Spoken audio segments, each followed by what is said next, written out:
The poor student I sponsored ended up sleeping with my wife. The boy from a poor background I started sponsoring years ago set his sights on my wife. He shamelessly pursued her relentlessly, stopping at nothing. In front of me, my wife would push him away in disgust. "You ungrateful wretch, Sincere wasted his money sponsoring you all those years. Get lost." Later, I was overjoyed when my wife became pregnant. She coaxed me into transferring a large portion of my company shares to her and even had me draw up a will. But shortly after, while I was driving, my brakes failed. I crashed headlong into a guardrail, falling into a deep coma and becoming paralyzed from the waist down. While comatose, I couldn't move, but I was aware of everything happening around me. I heard that man holding my pregnant wife, saying the child in her belly was theirs. To tie up loose ends, they smothered me to death. When I opened my eyes again, I was back on the day the boy was pestering my wife. "Brother, I'm sorry. I won't bother elder sister anymore. I just rely on her too much. But it's so late now, I definitely won't be able to get into my dorm back at school." Quentin Shaw spoke to me, putting on a pitiful act, while his strange gaze lingered on Victoria Ashworth's face. Victoria's hand holding my arm tightened unconsciously. Her face soured, but her eyes darted nervously. "Why are you still harassing Sincere and me? I don't want to make things ugly. Just leave." Observing this amusing scene unfold before me, I couldn't help but chuckle inwardly. So, it was this early. They got together this early. The affection exchanged in their glances was so obvious I couldn't pretend not to see it. How did I miss it in my past life? I must have been blinded by love, completely fooled. Out of charity, I started sponsoring Quentin Shaw, a student from a poor background, after my graduation, supporting him all the way until he got into university and came to my city. At that time, my wife Victoria and I were newlyweds, deeply in love. My company was busy then, so I asked Victoria to pick up Quentin after his college entrance exams. Unexpectedly, he fell for Victoria at first sight and started shamelessly tagging along, lavishing attention on her. Initially, I thought he was just young, a teenager confusing infatuation with hormonal urges. I never expected him to escalate things, exploiting my kindness and trust in my wife to brazenly try to stay over at our house. In the beginning, Victoria treated him with extreme coldness, more than once scolding him disgustedly. "Sincere sponsored your education for years. Did you go to college just to break up someone's family? You're disgusting." That night, Quentin left dejectedly. I felt a bit guilty about it and said to Victoria, "Forget it. He's just a young man.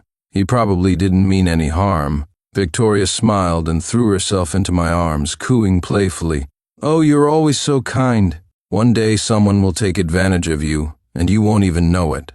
But I love your kindness." Yes, it was my kindness that ultimately left me paralyzed and led to my early death. Even the child I eagerly awaited was someone else's after leaving that night. Quentin didn't show up in front of me for a long time. I felt a bit uneasy and even mentioned to Victoria maybe visiting him at school. "Why check on him? He's a grown man," Victoria interrupted me curtly. Seeming to realize her tone was too harsh, she put on a smile again and placed my hand on her pregnant belly. She said softly, "Sincere, don't overthink it. You should be paying more attention to me right now. Being pregnant is so hard, boo-hoo." Back then, I was completely preoccupied with the child in her belly, completely missing anything strange. Later, Victoria coaxed me into signing the share transfer agreement and the will. Once they had squeezed every last drop of usefulness out of me, they couldn't wait another moment. The very next day, the car I was driving had been tampered with. The brakes failed, I crashed into the guardrail and fell into a deep coma. While I lay helpless in my hospital bed, Victoria first tested if I was conscious by pouring boiling water on my arm. Once she confirmed I wasn't awake, she and Quentin carried on openly in my room, laughing about which night of theirs had conceived the child in her belly.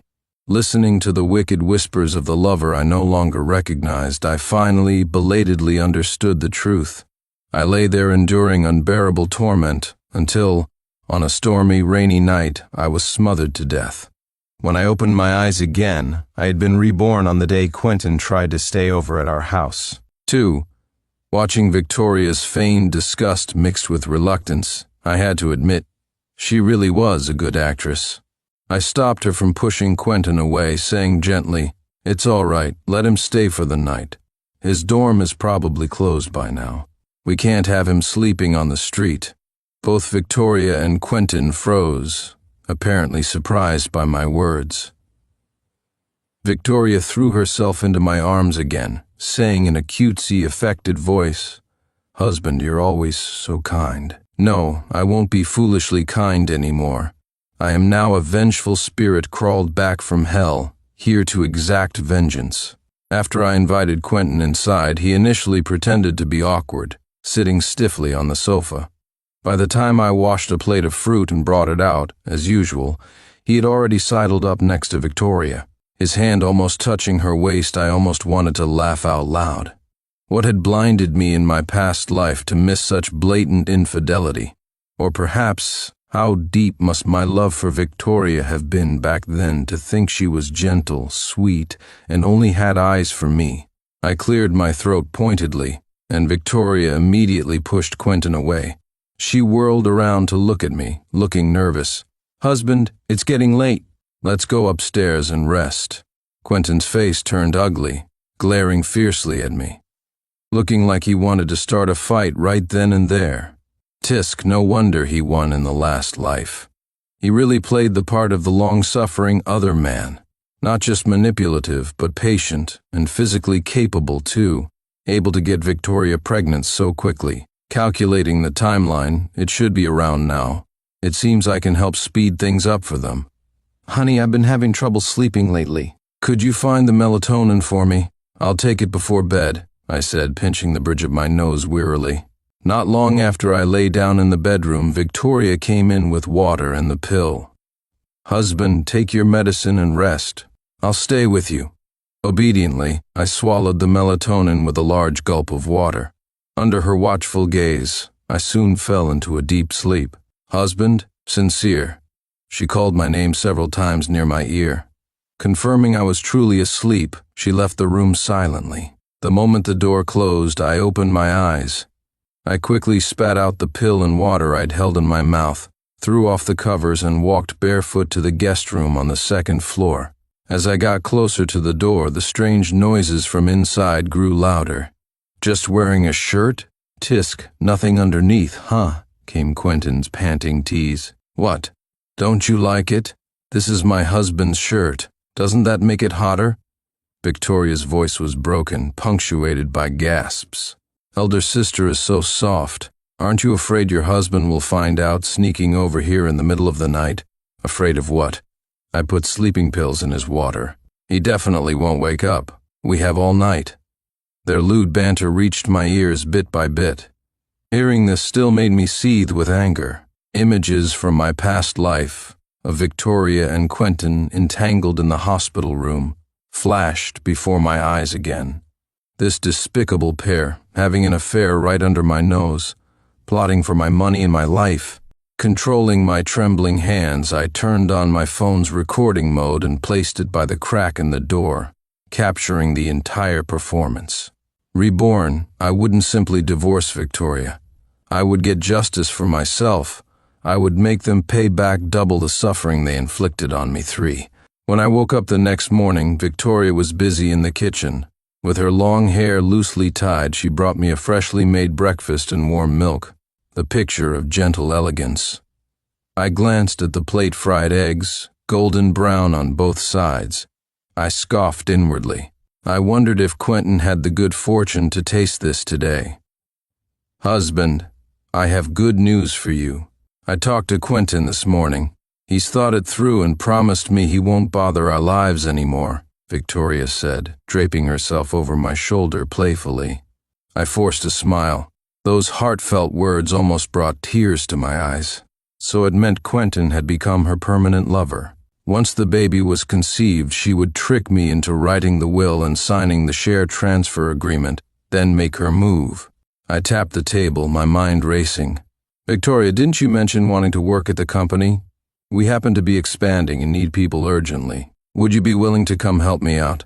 I extended an olive branch to Victoria. Ah, will I just get in your way? Though her eyes lit up, she still pretended to be considerate of me. I smiled, pulling her into my arms, and said softly, "Did you forget? When we got married, I gave you 5 of the company's shares. The company is partly yours too. How could you get in my way?" Victoria was the illegitimate daughter of the Ashworth family. Her position had always been awkward, and she hadn't had an easy life until she met me. To give her standing, I generously gave her 5 of the company's shares when we married. Now it was time for her to return them. "Sincere, you're so good to me. I love you." Victoria choked up and threw herself into my arms, professing false affection. A silent smile touched my lips. Not long after, Victoria was placed in the company under someone's supervision. Initially, she wasn't quite satisfied and asked why I wasn't teaching her personally. I placated her, saying I was busy with frequent business trips lately and had to let my assistant familiarize her with the work. As time went on, she stopped caring about my increasingly long absences from home, spending all her time fooling around with Quentin. Finally, 2 months later, I received several photos. In one, Victoria's belly was slightly rounded as she walked out of an OB/GYN clinic, arm in arm with Quentin. The other photos showed Victoria embraced by a handsome, tall man in intimate, ambiguous poses. But that man wasn't Quentin. "Change the hotel booking for tonight to Quentin's name," I texted the person on the other end, tapping the desk. Cheating happens once, and then countless times. I wonder if Quentin was prepared to welcome this drama. At 8 p.m., I sat waiting in a corner of the hotel lobby for the show to begin. At 8:30 p.m., Quentin appeared punctually in the lobby. His eyes were bloodshot, his expression agitated, as he neurotically crumpled the thin sheets of paper, presumably the photos, in his hand. About 15 minutes later, Victoria and the handsome man appeared. The man held Victoria's waist affectionately, kissing her all the way into the hotel. The atmosphere was heated. They practically needed a bed right there. Just as he teasingly nibbled Victoria's ear, Quentin rushed out and, quick as lightning, punched him in the face. "Ah, Quentin, stop it!" Victoria screamed, hastily trying to stop Quentin, who looked ready to strike again. "Stop. You're telling me to stop. You're carrying my child and coming to a hotel with this adulterous bastard. You must be crazy." Quentin roared, eyes wide with fury, and backhanded the papers across the man's face. "Animal, look closely. The baby Victoria is carrying is mine. You go out of your way to wreck someone's family. Have you no shame?" The man contemptuously wiped the blood from his lip, then made a show of looking at the ultrasound report. He sneered, "Wreck someone's family? Where do you get the nerve to say that? Who are you? Are you Victoria's husband?" "You're not even the husband. What are you yelling at me for?" Malice crept into his voice. "Besides, who can prove it's your child? When the baby's born, let's see who it calls daddy. If you're going to be the other man, act like it, buddy. Be like me, don't ask for too much if you want this to last." Quentin clearly took the man's words to heart. He showed a moment of confusion, then laughed coldly twice, as if making a decision. "Victoria, let's go. I won't let our child call someone else dad. That will never happen with that." He forcefully put his arm around Victoria's waist, trying to lead her away. Victoria also sensed things were going south. Wanting to placate Quentin, she muttered a few soothing words to the man before leaving. Confirming they were gone, I stepped out from behind the decorative plants. The man left behind saw me and lowered his head deferentially. "Mr. Clark, I've done what you asked." 4. "Mr. Clark, thank you for taking care of my mom." I clapped him on the shoulder. "I should be thanking you, Shane. It was difficult asking you to do this." No, if it weren't for you helping with my mom's treatment, I might have been beaten to death by loan sharks by now. Compared to that outcome, what I've done for you is nothing." As Shane Reed spoke, his eyes reddened. The man who had just fought with Quentin shed his arrogant facade, revealing his gentler nature. I felt a pang of emotion. There's so much suffering in this world, and it often falls upon the unfortunate. Today's drama was a trap I set for Quentin with Shane's help. I knew Victoria's feelings for Quentin weren't deep yet, and she wasn't planning to move against me just yet. So I needed a catalyst. I found Shane, desperate for money and suffering from an infectious disease. Shane's mother, Mrs. Reed, was hospitalized with cancer, requiring expensive surgery. To scrape together the money, he worked during the day and at nightclubs at night, where he contracted ureaplasma ureolyticum. I asked if he was willing to carry out this task for me. In return, I would cover all his mother's medical expenses until she fully recovered. For Victoria, the thrill of infidelity had given her a taste for more. I arranged for Shane, a man who was handsomer, more attentive, and knew how to please, to be her assistant. Showering her with attention daily, it was hard for her not to fall for him. Now, all I needed was to wait. Wait for the provoked Quentin to finally make a move against me. Wait for him to hand me the knife himself. The next day, I returned home after my supposed business trip. Victoria, having received my text earlier, eagerly came out to greet me. Wearing a loose maternity dress, she led me mysteriously to the sofa. "Husband, I have wonderful news for you," she said softly, her hands resting on her belly. I laughed silently. They finally couldn't wait any longer. "What is it, honey? What's the good news that has you so happy?" She took my hand and slowly placed it on her slightly bulging belly, her eyes shining with happiness. "You're going to be a father." "What? Honey, you're pregnant?" I feigned surprise, unable to resist rubbing the vibrant life beneath my hand more forcefully. "This child caused me so much suffering in my past life." "Ah, husband, gently, you're almost hurting me." Victoria pushed me away reproachfully. I quickly composed myself, easing the pressure, and started showering her with concern. She showed me the ultrasound report, convincingly talking about which features she hoped the baby would inherit from me and which from her. As the tedious baby talk was about to end, she finally showed her true colors. "Husband, I wanted to discuss something with you. I see friends and relatives setting up trust funds for their babies. Should we prepare one too?" I smiled in response. "A trust fund? Of course we can. How much were you thinking?" Victoria seemed embarrassed, tucking a stray strand of hair, then fluttering her doe-like eyes, putting on a pitiful, vulnerable look. "Why don't you leave your shares and will to the baby? That way, the baby's future will be secure." I frowned deeply. "My shares and will? Isn't that thinking too far ahead? The baby isn't even born yet." "How is it too far?" "We're saying it's for the child, but they can only access it upon adulthood, right? Before that, we're still the guardians of the assets." Victoria's beautiful eyes welled up on the verge of tears. She knew I always fell for this act. 5. So I sighed, pretending to consider it for a moment, then went along with it. "All right, I'll have the lawyers draft the will and share transfer agreement in the next few days." At next week's joint meeting between Clark Corp and Ashworth Industries, I'll announce the news. Hearing this, Victoria immediately beamed through her tears, clinging to my arm and acting even more coquettish.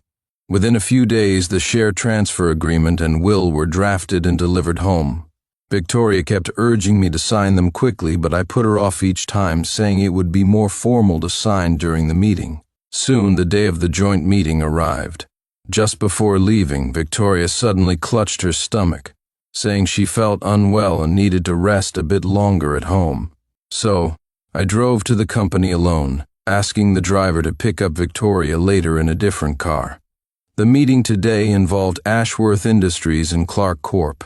Not only were my parents, Richard and Eleanor Clark, present, but also Victoria's father, Robert Ashworth. Victoria arrived late, just as all the shareholders and partners were seated. Given her pregnancy, the elders didn't comment.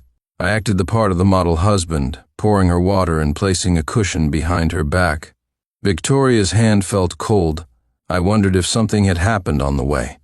As I warmed her hand, I whispered in her ear, "Honey, why is your hand so cold? Do you have a guilty conscience?" She looked at me in panic, her grip tightening unconsciously on my hand. Just then, the large screen for the presentation suddenly went black. The room filled with the sounds of a man panting and a woman moaning. A man's rough voice gasped, "You're so wild, coming to seduce me wearing your husband's shirt." A woman's sharp voice replied, "Ah, don't you like this kind of thrill?" The broken sounds made everyone present turn pale. Many recognized the female voice as Victoria's. Then, the audio ended, replaced by a video. Victoria lay beside Shane Reed, apparently just after an intimate encounter.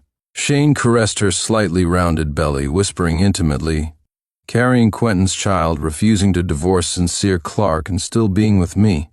You're really living like an empress." Victoria turned and kissed Shane again, saying in a syrupy voice, "Forget them. You're here with me now. You're the husband I love most." Finally, there was a clip of a visibly pregnant Victoria in Shane's arms, struggling with Quentin. A threesome, quite the spectacle. "Mr. Clark, I'm sorry. This was sent anonymously to my email. I felt I couldn't let you be kept in the dark, raising someone else's child." My usually taciturn secretary, Miss Evans, stood up and bowed apologetically to me. Her words caused an uproar. Victoria's father, Robert Ashworth, his face livid, was interrupted before he could speak by my parents. "Your daughter is shameless, not only cheating but getting pregnant too, lying to us for so long. And it turns out the child isn't even a Clark," Eleanor Clark exclaimed. Richard Clark added, his voice tight with anger, "Starting today, your daughter has absolutely no relation to our family. I will also cancel all collaborations with Ashworth Industries. Mom, Dad, listen to me. It's not like that someone is deliberately framing me. This can all be explained." Victoria panicked, tears streaming down her face like broken strands of pearls. But before she could finish, her father slapped her hard across the face, sending her sprawling to the floor. "Bitch, you're just like your bitch mother. I should never have let you be born. Get out of here now. I unilaterally sever my paternal relationship with you from now on. Your actions have nothing to do with the Ashworth family. Let others deal with you however they see fit." 6. My father, Richard Clark, was clearly furious, clutching his chest as he made the declaration. Victoria was already the illegitimate daughter, disliked by her own family. Now that she had completely offended the Clarks and disgraced the Ashworth name, her expulsion was a foregone conclusion. I watched this farce unfold coldly, finally speaking up. "Victoria, I am deeply disappointed in you. So you wanted me to prepare the will and share transfer agreement just to hand over all my assets to someone else's child. Unfortunately for you, your wishful thinking has failed. I will now use this evidence to sue you, and I will make sure you leave with nothing. Sincere, it's not like that. No, please listen to me." Victoria knelt on the floor crying, trying to grab my leg, her eyes red and swollen, looking utterly pitiful. I forcefully pried her fingers off my pant leg and threw the will in her face. "Since you didn't cherish the kindness I showed you, then be a whore cursed by thousands." I loosened my tie and stood up, cursing the kneeling Victoria maliciously. "Your good days are just beginning." With that, I turned to leave, but Victoria screamed my name. Her expression was no longer gentle as before, but filled with a terrifying, crazed look. "Sincere Clark, if you abandon me now, you will regret it. Ha ha ha, you will definitely regret it." Hearing this, I couldn't help but smirk. "Is that so? We'll see." Later that day, I walked out of the office without hesitation. I got into the car I had driven there, intending to go home, but saw a familiar Mercedes in the rear-view mirror. Quentin was driving the Mercedes Victoria had been in that morning, following me, his face filled with hatred. A disheveled Victoria sat in the passenger seat. I sneered, accelerated, and changed direction. Quentin sped up too, staying hot on my tail.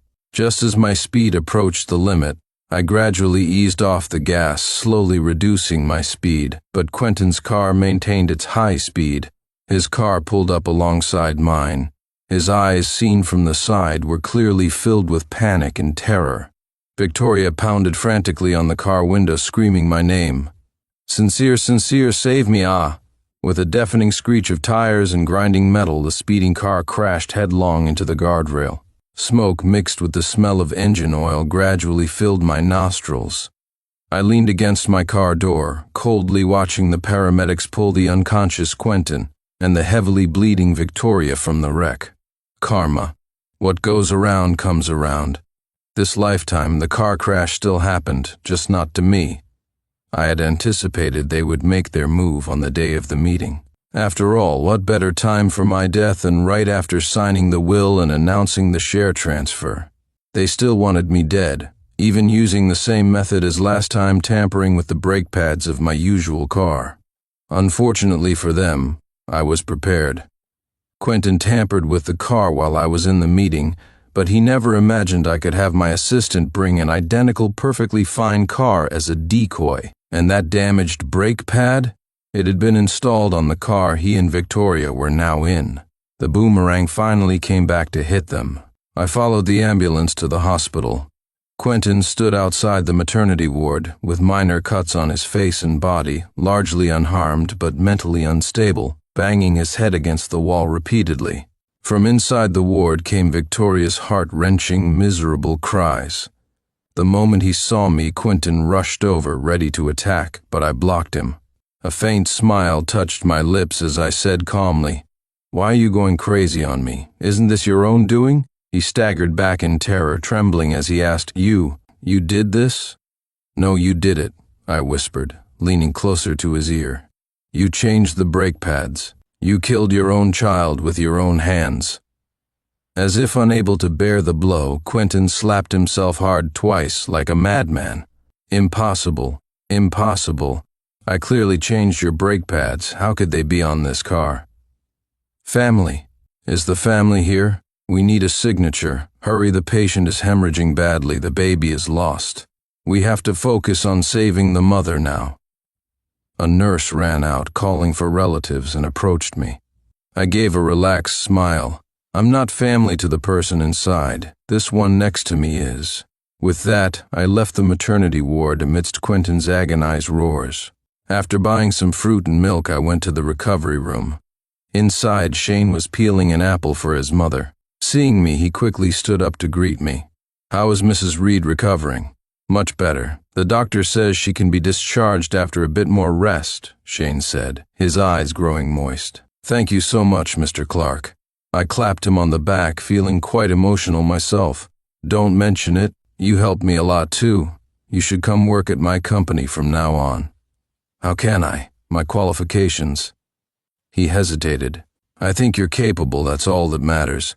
Besides, you need a stable job to support yourself and your mother, don't you?" "Mr. Clark."